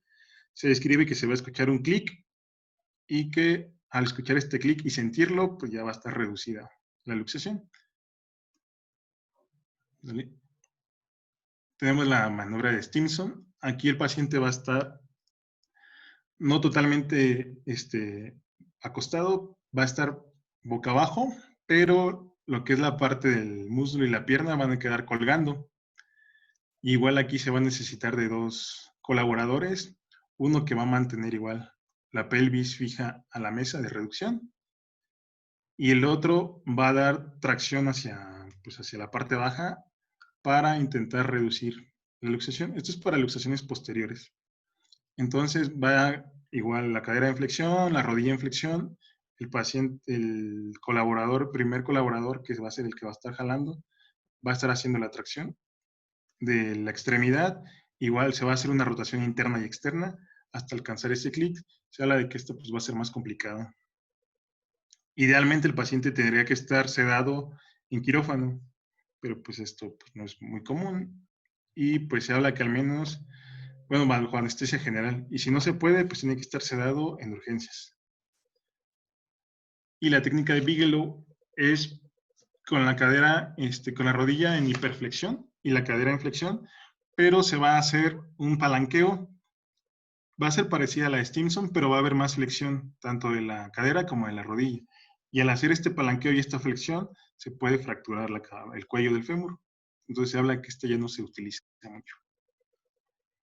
Si la reducción es inestable o se busca mantener la congruencia, pues hay que colocar una tracción esquelética al paciente para evitar que se vuelva a refracturar o que si está inestable, pues hasta el momento que se vaya a meter a quirófano, pues tratar de mantener reducida la cadera para que esta no se necrose. Los objetivos de la tracción para que no haya necrosis es evitar la necrosis, mejorar la irrigación, relajación muscular para el momento de la cirugía y evitar la presión cefaloacetabular por compresión para tener al paciente en óptimas condiciones si la luxación es inestable. Entonces, va a mantener la tracción. Su objetivo es evitar que la cadera se coloque en flexión o rotación y abducción, que la puede volver a luxar. También se puede usar una espica de yeso cuando el tratamiento va a ser conservador, pero hay riesgo de que se vuelva a luxar. Ya no se utiliza mucho esto porque es muy incómodo para el paciente. Entonces, si es una luxación que es recidivante o que está inestable, pues hay que meterlo a quirófano. Siempre que se haga la reducción, pues se tiene que tomar un control radiográfico y posterior a este se tiene que tomar una tomografía. Es parte del protocolo. A todo paciente que llegue y aunque ya lo hayamos reducido en urgencias, se le tiene que tomar una tomografía para descartar lesiones asociadas. Porque si es una lesión, si hay una lesión asociada, ya vimos la importancia de que si hay fragmentos óseos sobre la articulación o lesión del acetábulo, pues son pacientes jóvenes a los que vamos a condicionar que tengan una artrosis temprana o una necrosis avascular, lo cual pues va a limitar mucho su vida, más que son pacientes jóvenes y por lo de trabajadores, ¿no? Tratamiento quirúrgico va a ser las luxaciones tipo 3 o de 3 a 5, que son luxaciones asociadas a fracturas grandes, ya sea del fémur, del cuello del fémur o del propio acetábulo. Que la luxación sea irreductible, inestable, que haya fragmentos óseos o que se interponga la cápsula en la articulación y no lo permita que haya una congruencia adecuada, que haya un desplazamiento acetabular o una luxación antigua que se haya vuelto a luxar. Y siempre se van a tener controles radiográficos, prereducción, posreducción, y ya vimos que tiene que ver una tomografía. Obviamente, pues aquí ya se ve que la congruencia está en la posreducción, está alineada en comparación con la otra, y en la primera, pues es muy evidente. Complicaciones tempranas, las mismas que en la fractura de acetábulo, lesión del nervio ciático, también puede ser una luxación irreductible, lesiones del ligamento de la rodilla en el momento de la lesión. Necrosis avascular son las tardías, artritis postraumática por las osificaciones heterotópicas, miositis osificante o luxación recurrente. Bueno, pues esas son las consecuencias de que no se reduzca pues rápidamente una luxación de cadera. 70% después de las 24 horas va a presentar pues necrosis y pues ya no le va a servir esa cadera. No le va a ser funcional y son pacientes jóvenes. Ese va a ser el problema. Lesiones del nervio ciático que tienen que ser inmediatamente metidas a quirófano. Si es que se lesionan ya sea antes del tratamiento o después del tratamiento. Pronóstico pues va a depender del trauma, de la edad del paciente, del retraso de la reducción, ya vimos por qué. Los intentos repetidos de reducción aumentan el riesgo de necrosis y de osificaciones heterotópicas. O sea que pues si no queda, pues ya mejor no hay que tentarle, no hay que hacer muchos intentos porque vamos a lesionar más al paciente y le vamos a ocasionar un peor pronóstico. Ya, listo. Fin. Casi me muero. Perdón.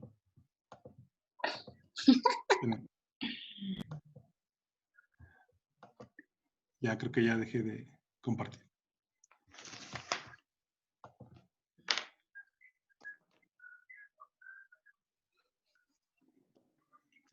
todos. Ya nos dormimos. Despierten. Oh, Qué sin voz. Uy.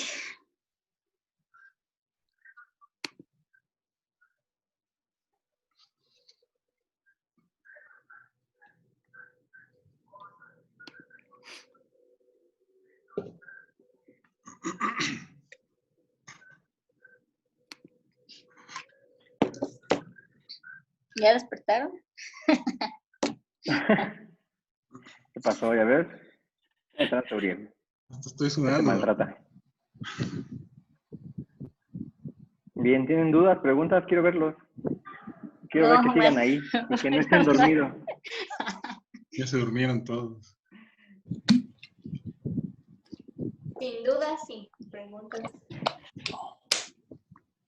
No sé, yo creo que para no caer en eso, Uriel, vamos a tratar de simplificar algunas cosas. Hubo cosas muy repetitivas.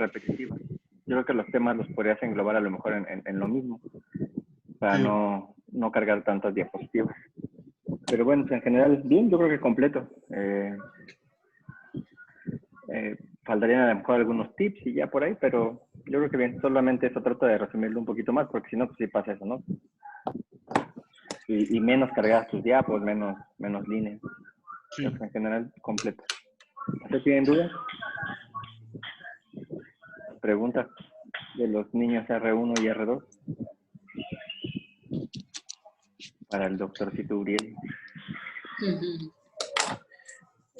Yo tengo una pregunta. Si se sospecha de una lesión del nervio ciático, ¿cuánto tiempo podemos darle chance al nervio para que recupere su función? Para no pueda realizar una exploración del nervio como tal. Pues se habla que si hay lesión, tiene que ser inmediato la exploración. no, pero o sea, pues puede ser una neuropraxia nada más, güey. No, Que hasta a las 3 semanas se tiene que hacer el estudio. no, yo creo que es más, güey. No. Yo encontré que 3 meses. Hasta 3 meses le tenías que dar de chance. Ajá. De hecho, es 3 meses, perdón, clasificación- tienes razón. 3 meses. la clasificación es de lesiones de nervios periféricos es Sedon y Sunderland, y ahí viene en el Campbell específicamente cuánto tiempo tienes que esperar. Viene más dirigido a lesiones del miembro superior, pero yo creo que se puede extrapolar aquí y sí, 3 meses, ¿no? Para hacer Sí, una sí se menciona que los 3 de meses abogados o una electromiografía, ¿no? de electromiografía menciona.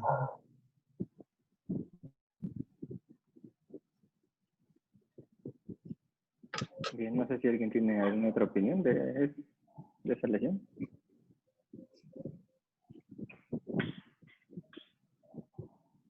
¿Quién tiene otra pregunta?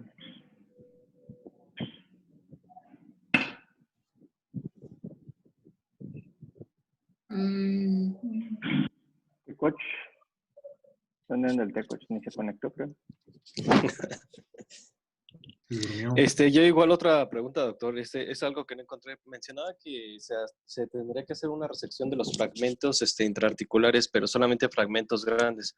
No sé a qué se refiere, a qué tan grandes y que se podrían hacer por manera artroscópica, ¿no? La resección de los fragmentos. Entonces no sé qué tomar de referencia para retirarlos. Se O requiere todos. por libres, yo creo, ¿no? O no hay una medida específica para retirarlos. ¿Tienes algo, Uriel? ¿Alguna medida? Pues yo, a lo que le entiendo de la pregunta que hice, pues que están intraarticulares, o sea que comprometen la articulación coxofemoral, todo se tiene que retirar por más chico que sea. Y si son grandes los fragmentos, pues se tienen que reducir con tornillos de compresión. Exacto, en todos los fragmentos los tienes que retirar si es que no se pueden fijar.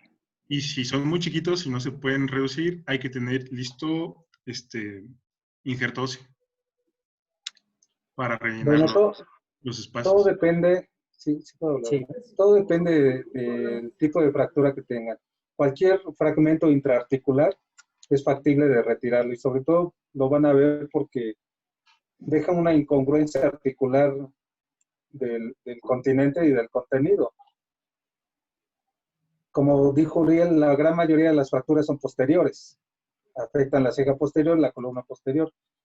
precisamente cuando haces la reducción, y si ya tuvo indicación quirúrgica, ahí puedes levantar la ceja y revisar la superficie articular de ambas, de la cabeza y del acetábulo, y sacar cualquier fragmento, no importa el tamaño que sea. Si tú lo ves ahí, sácalo. Obviamente, entre más grande, pues es más obvio que lo tienes que retirar.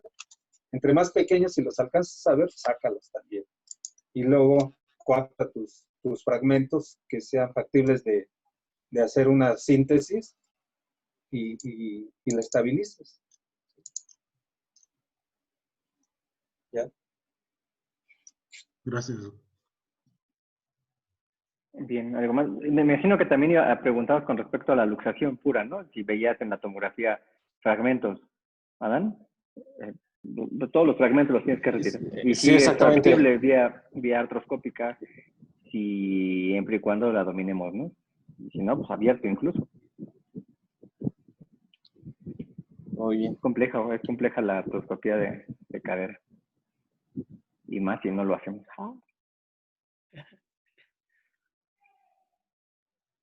¿Alguien más tiene alguna pregunta? No hay niños R2 ahora, ¿qué pasó? Sí, aquí estoy. Bueno, tú ya nada más. Bien, pues entonces empezaremos con los artículos, igual así como los veo. A ver, Rubí.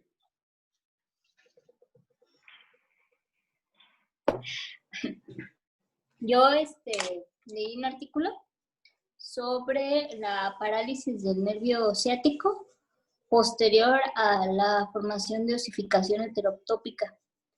Es un reporte de un caso. En la literatura se mencionan pocos casos de esta lesión del nervio posterior a una reducción abierta y extensión interna de las fracturas del acetábulo. En este caso fue un paciente que tuvo una fractura de la pared posterior del acetábulo con una luxación de cadera. Se le realizó una colocación de placas y este paciente a las 3 semanas de que se operó empezó a las 6 semanas con dolor e irritación. Cabe mencionar que previo a la cirugía, posterior a la cirugía, el paciente no tenía ninguna molestia ni ninguna alteración o algún dato que nos proporcionara que tuviera alguna lesión del nervio ciático. A las 6 semanas comienza con dolor y con la cadera se presentaba en rotación externa. Se le hizo una tomografía donde se observó una osificación heterotópica en la región del glúteo menor y de los rotadores externos. Se siguió en vigilancia y al 4º mes ya tenía incapacidad para la dorsiflexión, dolor, ardor y hormigueo. Se le hizo una electromiografía y se observó que tenía parálisis del nervio ciático.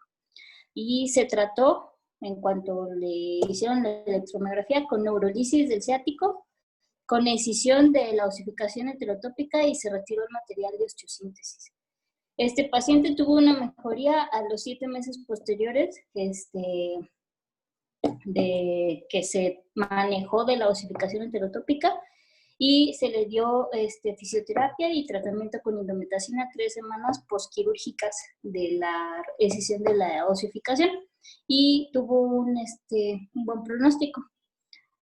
A todo esto leí otro artículo donde están experimentando el uso de trombina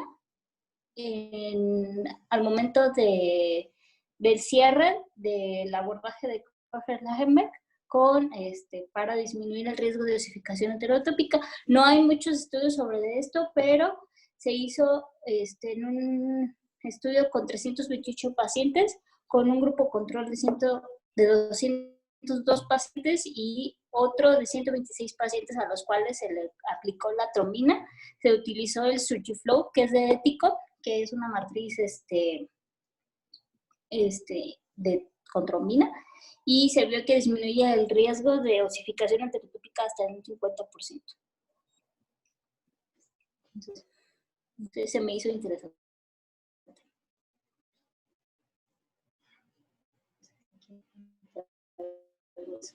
Se ha dado lo de la... Pero es más cara que la endometacina, ¿no? Sí, mucho, yo creo. Más cara que la En este endometacina. tema no se les dio ni con endometacina ni con radioterapia. Solo fue la pura trombina antes de cerrar el abordaje.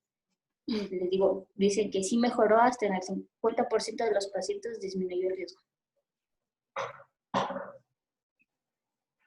No sé si funciona. Bien. ¿Cuántos pacientes tuvieron con tu...? 126 pacientes con un grupo de control de 202. A los cuales, a esos 202 sí se les dio la indometacina o se les aplicó radioterapia. Okay. Eso es tener dinero y no payasadas.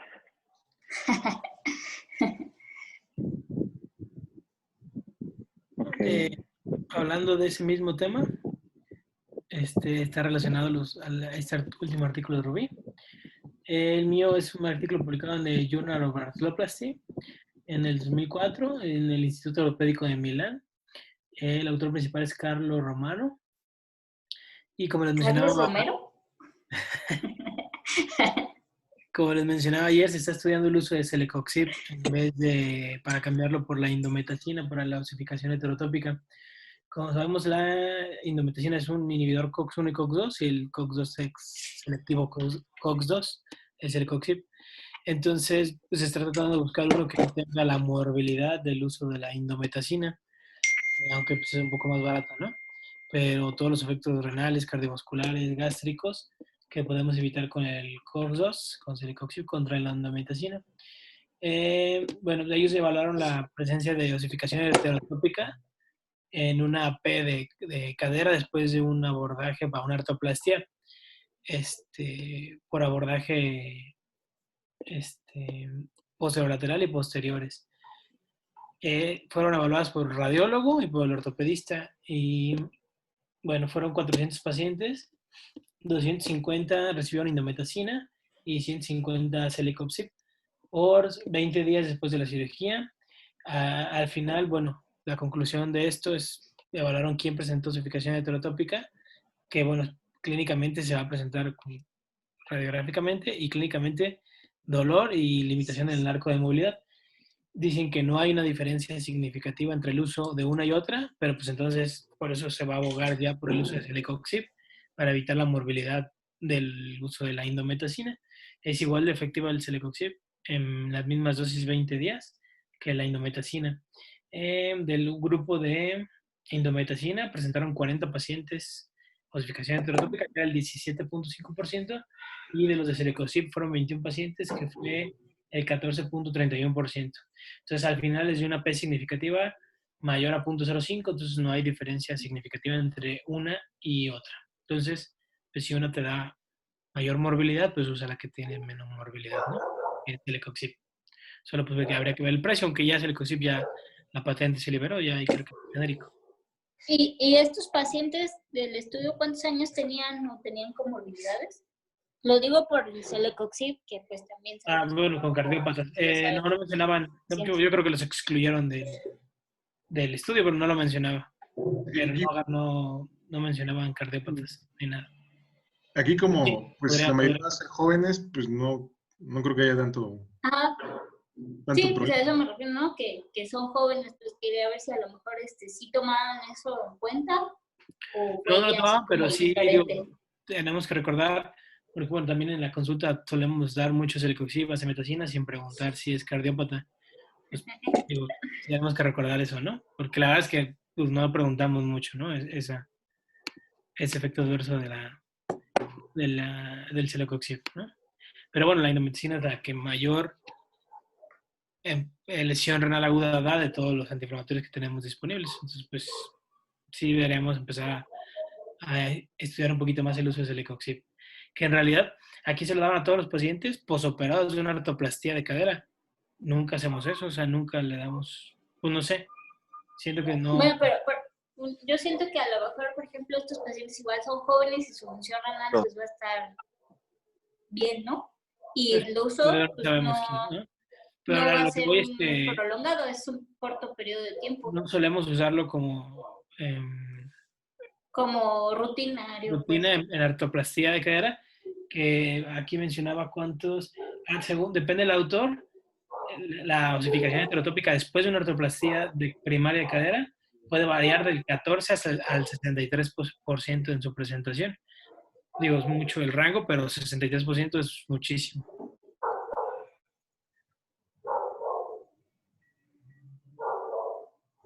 La verdad es que nosotros ni siquiera les evaluamos, ¿no? La osificación. Sí, yo creo que en mi vida he visto una, creo. Los otros no me he fijado. Lo vemos en la radiografía, si quedó chingona. Ajá. Ok, entonces está mal, ¿no? Digo, y ahí es algo que deben de ir valorando, sobre todo los de menor jerarquía, los que tienen más tiempo todavía, ¿no? Un tema que a lo mejor ni siquiera se tocaba o nos tocaba mucho, de lo que no nos habíamos dado cuenta. Sí, Es sí, porque importante sí se que lo menciona empecemos a mucho revisar. en la Y clasificación. ver una... No conocemos ni nuestra incidencia, ¿no? Es algo Podrían básico. estudiarlo, estaría muy bien como un estudio de No necesitan seguimiento a los nada, R1 o R2 a 2 años, estaría bien, ¿no? no necesitan nada adicional más que su radiografía. Sí, sí. Bien. Sigues, Benny.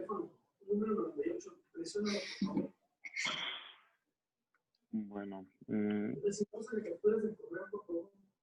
voy a compartir tantito la pantalla. El mío es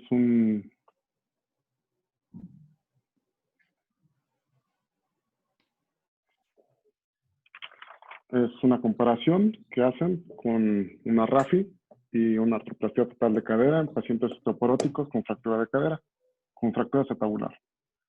Y bueno, en resumen, es un artículo que se hizo con pacientes. Fueron 23 pacientes, pero al final, bueno, de estos 15 fueron tratados nada más con RAFI. Le pusieron una placa de reconstrucción y nos hablaban del tiempo de cirugía que estuvieron expuestos.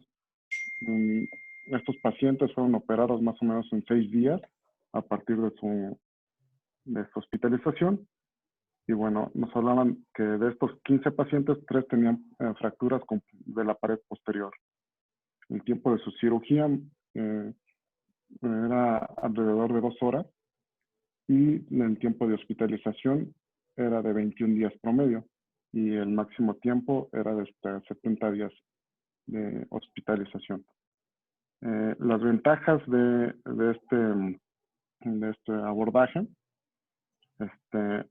pues bueno, solamente de estos 15 pacientes, uno tuvo capacidad de ser independiente en su marcha. 2 pacientes utilizaron bastón. Estos resultados fueron a los 10 meses. Entonces, pues realmente la única desventaja de este tratamiento de utilizar barras de reconstrucción o placas de reconstrucción era de que tenían que estar con inmovilización prolongada y pues esto aumentaba el riesgo de complicaciones por neumonía y la tasa de mortalidad aumentaba en un 70%. El otro grupo que analizaban eran a los que de primera se les hizo una artroplastía total de cadera y se les colocó una jaula, que es esta que está aquí, una jaula antiprotrusión. Y bueno, esta jaula solamente estaba recomendada en pacientes que no tuvieran fractura de la columna posterior. Podrían tener lesiones en la pared posterior, pero no en la columna. Y bueno, de estos no daban un seguimiento, no sé por qué. La ventaja de este tratamiento era de que tenían un apoyo más rápido. A 2 pacientes los dieron de alta con apoyo a los 2 días de su cirugía. Entonces, esto mejoró para disminuir la comorbilidad y de que fueran más independientes. Pero la única desventaja es de que los abordajes eran más amplios y el tiempo quirúrgico igual, un promedio de 3 horas a comparación de 2 horas con solamente con las placas de reconstrucción. Y pues bueno, al final apoyaban más este tipo de abordajes, de la colocación de una jaula antiprotrusión y la artroplastia total de cadera, ya que los pacientes que nada más tuvieron la reconstrucción con placas de reconstrucción, el 45% de ellos tenían que requerir una artroplastia de cadera a los 10 meses. Entonces, pues, esto nos habla de que al final no dicen cuáles fueron las causas de por qué requirieron la artroplastia. Sin embargo, pues, de esto podemos tomar en cuenta que es la necrosis avascular y pues las calcificaciones heterotópicas que también van a ocasionar dolor en el paciente. Y pues nada más.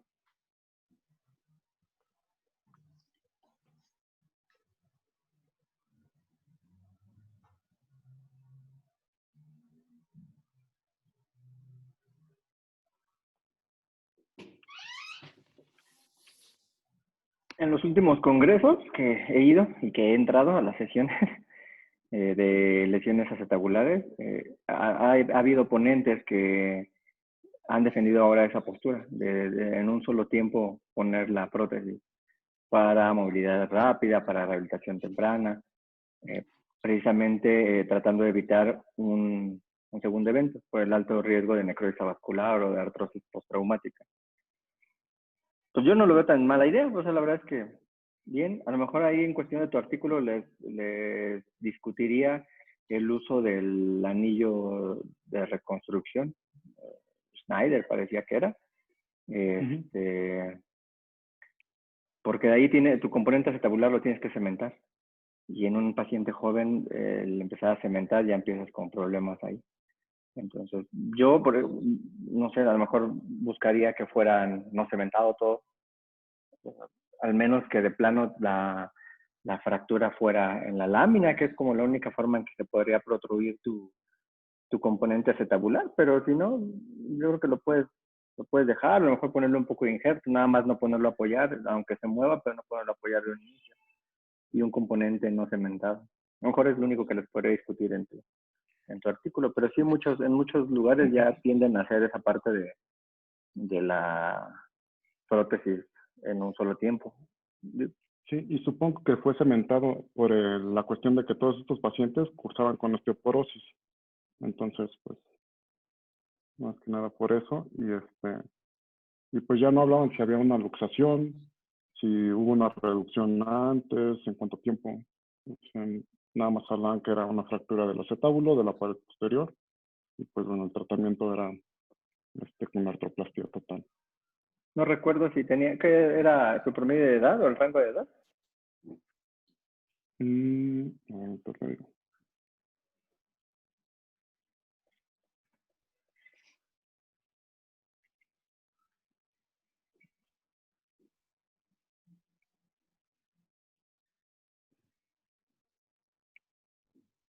De 73 años. Pues sí, tal vez por eso, ¿no? Ya se pueden cementar sin tantos problemas. Ese fue el promedio. Okay. Sí, el más joven de 59 y el más grande de 92. No, pues sí. Sí, claro.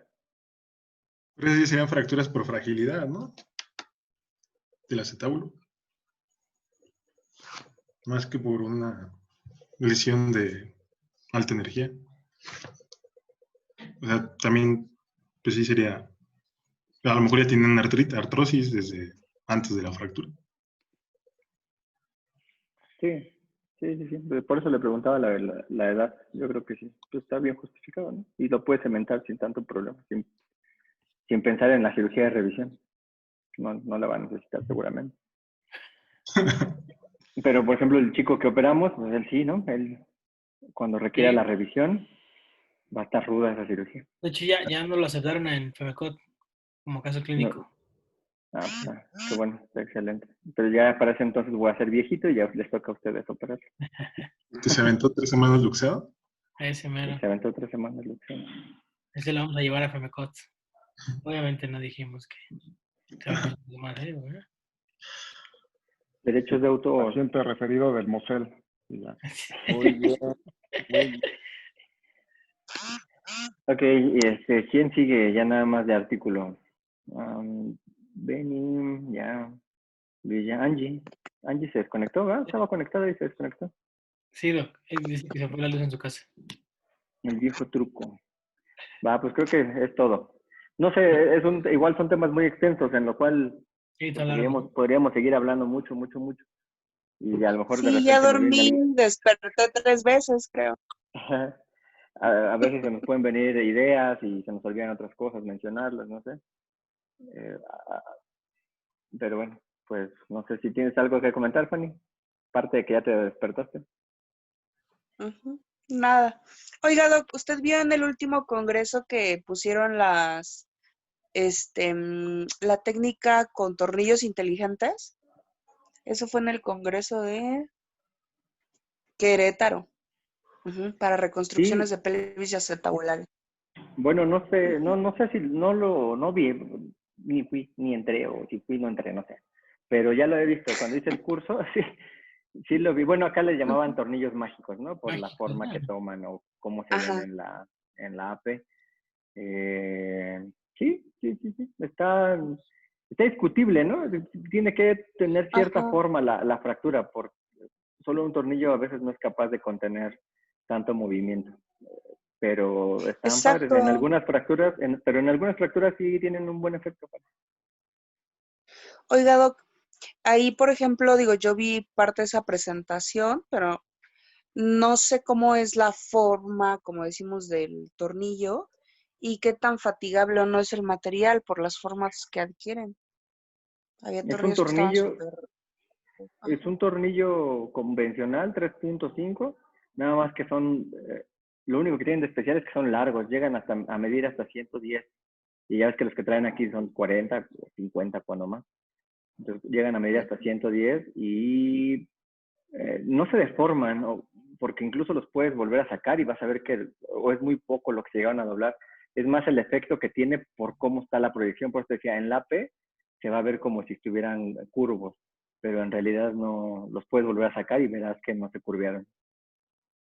Por Ah, eso les ok. llamaban, bueno, cuando yo los vi en el curso, eran tornillos mágicos, pero es Ujú. como un efecto Sí, visual igual. nada más. Exacto. Ok. Pero sí está padre y está complejillo. Bueno, ya conforme empiezas a conocer más la zona, eh, pues te empieza a dar más miedo ponerlo. Sí pero está interesante Claro. cómo colocarlos. Ahí lo que más necesitas para ponerlos es alguien que te asista con el fluoroscopio bien, A las buenas que conexiones. haga el marcaje Claro. del aparato, que sepa moverlo, porque necesitas 40, o sea, son 40 para todos lados, quieras completamente el fluoroscopio. Es como lo que más necesitas. Si alguien no te apoya en ese aspecto, solamente vas a estar tirando 1000 rayos y nunca vas a ver lo que quieres ver. Mm, claro. Ok. Pues sí. ¿Alguien más? ¿Alguna otra opinión? Valdría la pena, ¿no? A lo mejor protocolizar pacientes no tan jóvenes que lleguen con una fractura de acetábulo para ponerles una prótesis primaria, ¿no? Bueno, Sí. obviamente reparar su No, acetábulo como la vez no, pasada, no tenemos ponerle una prótesis. tantísimos. Hubo una época donde teníamos varios seguidos, pero desde ese que operó usted, el que presentamos, no ha llegado otro. Bueno, digo, Ahora que estamos, regresen a la Espérate que calle. pase esto y sí, van a llegar un sí, chorro. tal vez llegará un poquito más, ¿no? Ujú. Valdría la pena. Porque no, a lo mejor no tan jóvenes, te digo, a lo mejor mayores de 50, por ahí 45, que ya cuánto le da un poquito más, ¿no? Bueno, Porque si jovencillos y darle en la torre luego está más difícil. Sí, claro. Con criterios bien establecidos y acorde a cada paciente. Pues sí. entonces mañana, ¿qué onda, Doc? Les acabo de mandar el rol. Bueno, termino Ah, ya de